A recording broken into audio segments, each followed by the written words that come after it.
That was the first big sign. But thinking back, there were lots of things, little things. He stopped wanting to go out with friends.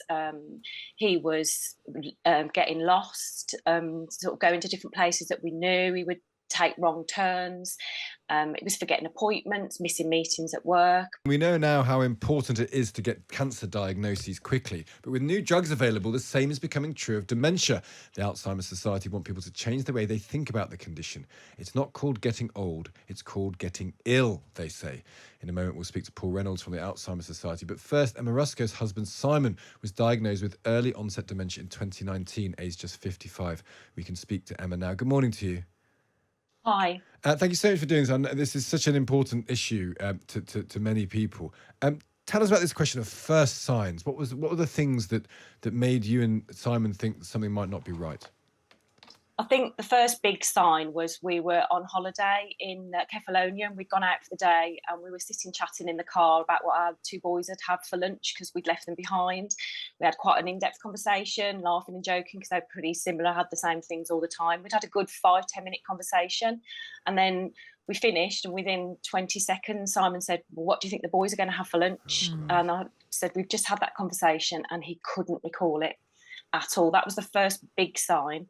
But thinking back, there were lots of things, little things. He stopped wanting to go out with friends. He was getting lost, sort of going to different places that we knew. He would take wrong turns. It was forgetting appointments, missing meetings at work. But we just put it down to stress at first because he had in a stressful job. He was hitting his 50s. And like I say, the first big sign was the holiday. And when that happened, did you just try and laugh it off? Or because this is the problem I think with Alzheimer's is that it's such a sort of perilous thing to stare down. Is it easy to just say, well, maybe you had a forgetful moment? I think when all the other things were going on at first, yes. But I think with that rang massive alarm bells for me. And I did ask Simon to go to visit the GP when we came home, which he did. But we were given a referral to the memory clinic, but they wouldn't see him. Why wouldn't they see him? They wouldn't see him just because of his age and just different reasons. They just wouldn't see him at that time. So basically, you think there's a problem, and it wasn't that easy to get a diagnosis? No, it took me 4 years to get a diagnosis. 4 years? What? Yeah. What? Tell us about the other blocks then.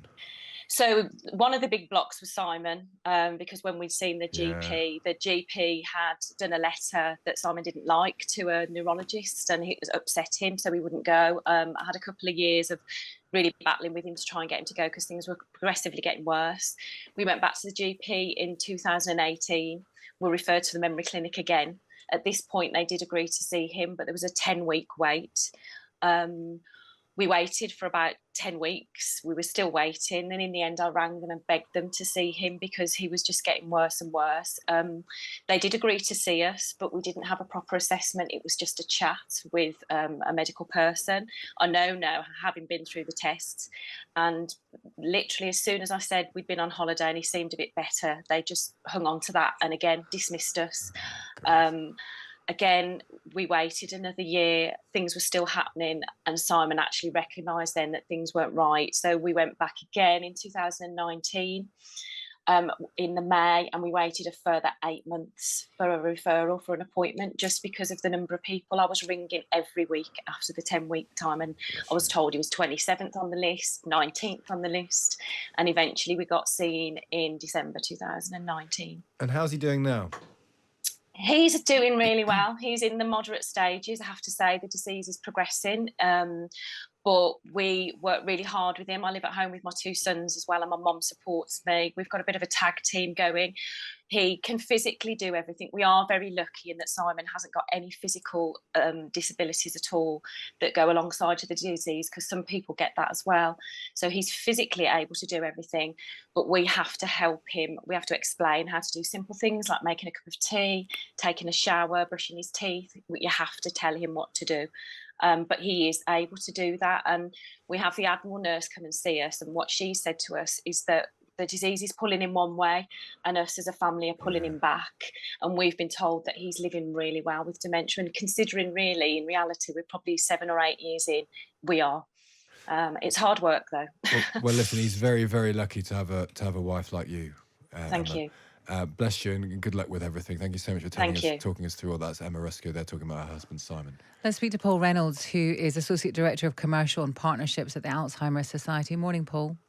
Morning. I think a lot of people will be listening very keenly to what Emma was describing at the beginning of that interview, which is that moment where, for her it was having conversation and then having to have it again that finally made her realise something might be wrong. What is your experience of the kind of, is there a moment or is it a pattern of behaviour for most people? I think it can be both. I think for some people who are perhaps more aware or realise and have got family around them, they might realise that something is wrong. And it's, as you said earlier, it's really important to think that this isn't about getting old. It's not just about forgetfulness. It is getting ill. And we have a symptoms checklist on the Alzheimer's Society website, which can help with those conversations and help identify those starting points for those conversations. Can you give us some? Can you give us some of those? Yeah. So repeating questions as Emma's husband did, not remembering immediate things that have happened, forgetting where things are. So you might not remember where things you use for a long time, like keys or tea or coffee, are, and become confused and disoriented around your where you are and your spatial recognition and awareness. So these are things that can be passed off as forgetfulness or getting old, but actually are early indicators that you might need that support from a GP to identify whether this is dementia or Alzheimer's diagnosis. Okay.